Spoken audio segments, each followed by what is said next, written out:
નમસ્કાર મિત્રો, કેમ છે? બધા મજામાં જ હશે. આજે આપણે સેકન્ડ વિડીયોની શરૂઆત કરીએ છીએ. આપણે ફાઇનલી દિવાલોનું કામ પતી ગયું છે.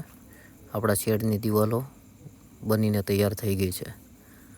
તો હવે આપણે ઉપર સપોર્ટ અને પતરાનું કામ કરવાનું છે. તો જે મિત્રો પણ નવો શેડ કરવા માંગે છે તે સપોર્ટ વધારેમાં વધારે નાખે, કેમકે જેથી કરીને આ સપોર્ટ પહેલાં 3 જ હતા. તો એ સપોર્ટ વાવાઝોડામાં પડી ગયેલા, બધું પતરાને નુકસાની આવેલી, 3-4 લાખની નુકસાની થયેલી આ શેડમાં. તો જેથી કરીને નવો શેડ બનાવો ને એ સ્ટ્રક્ચર એવું રાખવાનું કે જે બને ત્યાં સુધી આ જીએબીના થાંભલાનું જ કરવાનું. તો જો કેમકે આ જે વાવાઝોડામાં આ જીએબીના થાંભલા નહોતા પડ્યા, બાકી બધું પડી ગયેલું. એટલે આ થાંભલાથી શેડ ઊભો કરવો અને બને ત્યાં સુધી સિમેન્ટનું પતરું નાખવું, જેથી કરીને માલને કોઈ ઈજા ના થાય. લોખંડના પતરામાં ઈજા થવાની પૂરી સંભાવના રહે છે.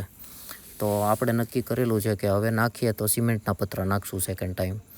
તો આ લોખંડ છે, બધું લાવેલા છીએ આપણે સપોર્ટ માટે. તો આ પહેલાં 3 જ સપોર્ટ હતા, તો એ હવે 5 સપોર્ટ કરવાના છે આપણે, કે જેથી કરીને કોઈ નાના મોટું કંઈ થોડી ઘણી 100-150ની સ્પીડમાં પવન ફેંકાય તો વાંધો ન આવે, શેડ ટકી રહે. તે માટે આપણે 5 સપોર્ટ કરવાના છે.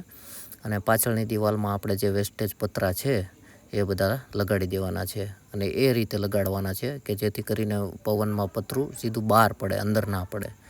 કેમકે એ પતરું છે લોખંડનું, અને આ સિમેન્ટ છે આપણે રામકોના સિમેન્ટ સીટ છે એ નાખવાની છે ઉપર. સપોર્ટ ઓકે થઈ જાય પછી આ જૂના પતરા આપણે બધા ઉતારી લેવાના છે. તો આપણે ફાઇનલી હવે થોડા ટાઈમમાં શેડનું કામ પતી જશે. એટલે શેડનું કામ પતે એટલે પછી આપણે આ કલર કરી નાખશું દરવાજાને. એક દરવાજો બનાવવાનો છે, બીજો દરવાજો ઓકે છે. જો તમને મારા વિડીયો પસંદ હોય તો લાઈક કરો, શેર કરો અને સબસ્ક્રાઈબ કરો. હરિઓમ. બધા મિત્રોને મારા હરિઓમ. મળીએ હવે નેક્સ્ટ વિડીયોમાં. બધા મિત્રોને બાય બાય.